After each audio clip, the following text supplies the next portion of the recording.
Okay, everybody, let's take a moment and look at the disclaimer.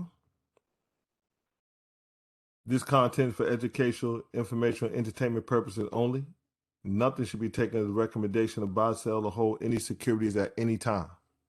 We are here just to spread the word about how BTA analyzes the market as the middle traders.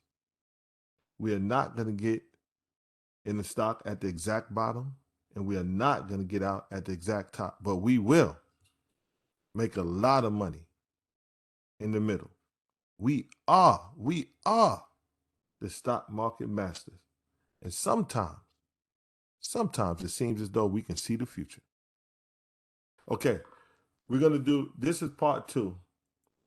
Okay, we did go back and look at the first part of this video we did, where we looked at the T and X, which is the 10-year Treasury yield. Okay, and we talked about the relationship between the yield and the 10-year, the TLT, which is the 20-year Treasury note bond ETF, rather. I'm sorry, 10-year Treasury bond ETF. Okay, so if you go back and look at the first part, we spoke about the fact that they one go down, the other one goes up. Okay, so we talked about in the effect that the 10-year Treasury yield, the interest rate, could have on the market. So now we know, we talked about the fact that the yield, the 10-year yield, looked like it's trying and it wants to come down, but it's at key support levels. Well, that means the TLT, okay, the TLT, which is the bond ETF, that means it should go up. It has to go up, right? If the yields are going to come down, then it has to go up. So we know the 10-year Treasury yield is now finding itself at some key support levels. Can it break below it? Well, let's see what the TLT looks like, because we need the TLT to go up. Okay, we need the TLT to go up in order for that yield to continue to come down. Okay, so let's look at that TLT. All right, so this is a daily chart with the moving averages on it of the TLT. The white line is the 5-day moving average. And then we got a 9-day moving average, which is the green line, and the 21-day is the yellow. This is the 50-day moving average here in red. Okay, but as you can see, the prices now has gotten above all of the short-term momentum moving averages, the 5 and the 9, and now it has just broken above the 21-day moving average. Okay, and it closed above the 21-day moving average. So the question is now, can it stay above the 21 and stay above the 5 and the 9? And can the 9, we have a crossover where the 5 crossed above the 9, but now we want to know, can the 9 get above the 21-day? And can prices stay above this moving averages and find support and make, see, because if we see that, it's telling us that somebody, some institutions, somewhere is putting money into the bonds, the TLT, the bond ETF. They're putting the money into bonds. And if they're putting money into bonds, then the yield is going to come down. And like we said in the first video, if the yield comes down, then it's going to take a lot of pressure off of the stock market. And all the other bottoming indicators that we're seeing right now that tell us that a bottom might come in, if that yield come down, that's just adding to that. That's added confirmation that the market may bounce, because it's taking pressure. It's taking pressure off of the market. That interest rate, that yield, that interest rate rising, it's putting a lot of pressure on the market. So now, so what we want to see is this TLT continue to move up. So right now it's looking very constructive. We're making higher lows. Okay, we broke above the 5 and the 9. We're above the 21-day, closed above the 21-day, and let's see if we can head on. Coming in higher volume on the up days, higher volume than the previous day. You see that accumulation coming in, and on the down days we don't see distribution. We actually seeing lower volume and well below average. So it looks like it's some accumulation coming in on the TLT. Okay, looks like somebody's trying to buy the bonds. All right. And that, if that happens, that's good news. Okay. So let's look at the structure. Okay. Here's the TLT. Once again, we will draw some lines on it. Now look, just as the TNX was finding support, the TLT has to break above resistance. We got to see this TLT continue to move up. All right. So right now we had a key that we drew out here, where it's the prices are coming right to that internal trend line. So what we need to see is price get above this horizontal resistance level, where these fractals are at. Notice the fractals here. Get above this horizontal resistance level. Get above this internal downward trending trend line in this fan. Move up here. Find some support and start rallying up and try to test this other internal trend line. I'm sorry, this upward downward trending trend line, the top of the fan. And the only other one we got to look out for is this fractal right here. Okay, this fractal right here. That'll be another resistance level, an area of interest. Not to say it's going to pull back and find resistance there and break down. I'm just saying that's an area where we have to look out for just in case the market starts to stall as it moves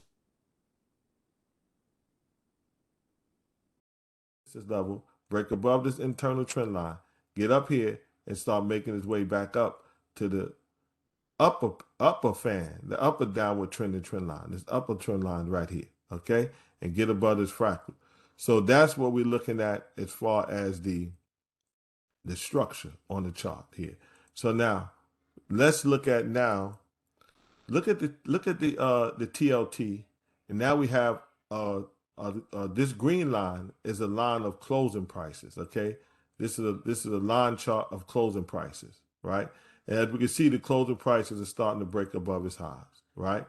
But look at the on balance volume. The on balance volume line is right at resistance here.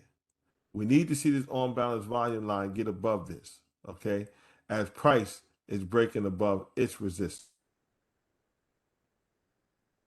Balance volume round breaking above its resistance level. That's going to be telling us that institutions are buying. Institutions are buying. The volume is coming in. Okay. So as price is breaking out, we need we need the volume to show on the on balance volume line. And that's telling us that the institutions are coming in. That is a good sign. That would be great to see that happen. And that means that somebody is actually, they cannot hide from the volume. Somebody is buying the TLT. Now, the TLT, if you look at the guppy here, all right, you see the magenta line, the closing price has got above all of the green, downward trending green.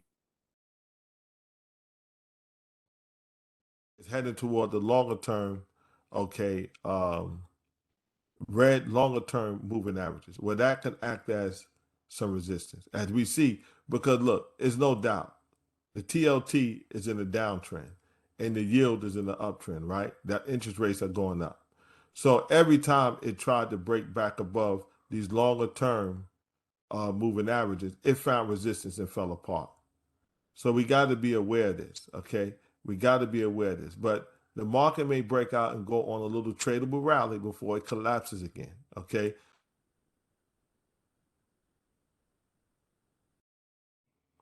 Is above the green shorter term moving averages. The magenta line of closing prices is above it, but we're coming into this downward trending, all these downward trending red long term moving averages that has acted as resistance in the past.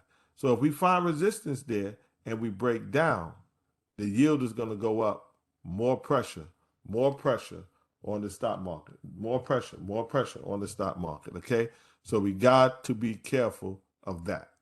We have to keep an eye out on that. All right. Now, this is interesting. This is the market profile.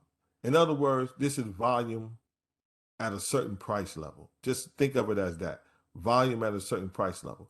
So when we see this yellow line right here, this yellow horizontal line right here, that's considered what you call a point of control. That's an area where at price, it was a lot of volume.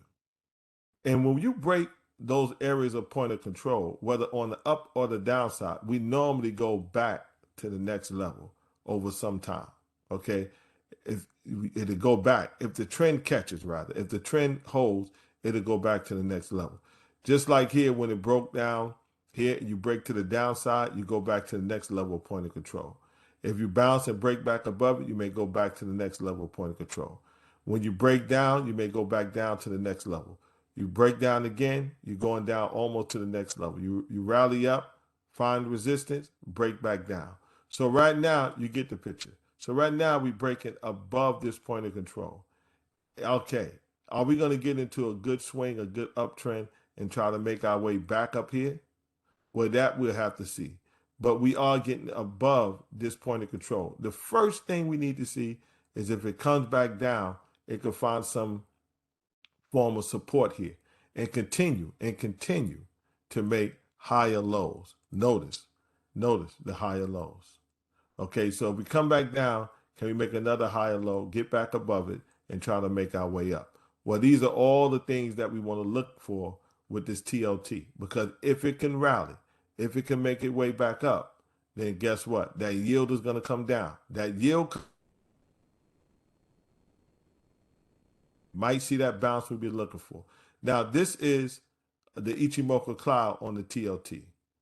I would like to see that TK crossover, where the yellow uh, faster moving average course above the magenta slower moving averages. The Tikisen course above the Kijisen, which is the magenta line. Well, right now, price is broken above both. But we want to see, we need to see this TK crossover, okay, where this yellow line crosses above the magenta line. The faster moving average cross above the slower, and see if price come on up to the cloud, okay? The cloud is down, it is trending down, it's flipped to the negative side. It may come up and find some resistance there and fall apart. But the first that may happen. If that happens, the market is probably going to roll over again because but let's see what happens. Maybe we can get through the cloud. But the first thing we need to see, the first thing, one step at a time, we need to see that TK crossover. We need to see price stay above those moving averages. Okay. That's the first thing we need to see. First things first, right? That's the first thing we need to see. Now, let's look at the next chart. Now, this is the chart of lowest, right? So basically, lowest is telling us Lois is telling us that the TLT wants to go up, just like the TNX wanted to come down. But let's see if it can hold, okay? Let's see if it can hold. Right now, the blue line has disappeared. It's not there. We need to see that blue line stay below price. If that's the case, if the blue line can stay below price, and that's giving us a sign that the momentum is to the upside, right? Just like when prices are going down, the price stays below, never really closes back above the magenta line. Okay, it up to an intraday, come back, closes below it. Well, Lois is trying to tell us that maybe it wants to rally, but we have to see that blue line appearing again, and we got to get above that support level that we looked at before and stay above the 21-day moving average. If we can do that, maybe Lois is telling us that the momentum is to the upside. But we have been in a downtrend, and every time we got the blue line rallied up to the 21-day moving average, it violated the blue line to the downside, flipped and gave us the magenta line, and that's telling us the momentum is back to the downside. So if we see this flip, back to red, okay, we gotta look out. The momentum may still be to the downside. The TLT may trade down. The TNX, which is the yield, may trade up, and then we got a problem. Okay, then the market may start to roll over. Now this is a longer term view of the TNX, and as you can see, the yield is starting to come down. But on this weekly chart, we find the support. So if that yield bounce off that and start heading back up, look out. Pressure on the stock market. This is TNX.X. Support. If we can't break this support and keep coming down, guess what? Pressure on the market. Okay, we'll stay tuned for part 3. We're gonna look at some other indicators. Okay, take care.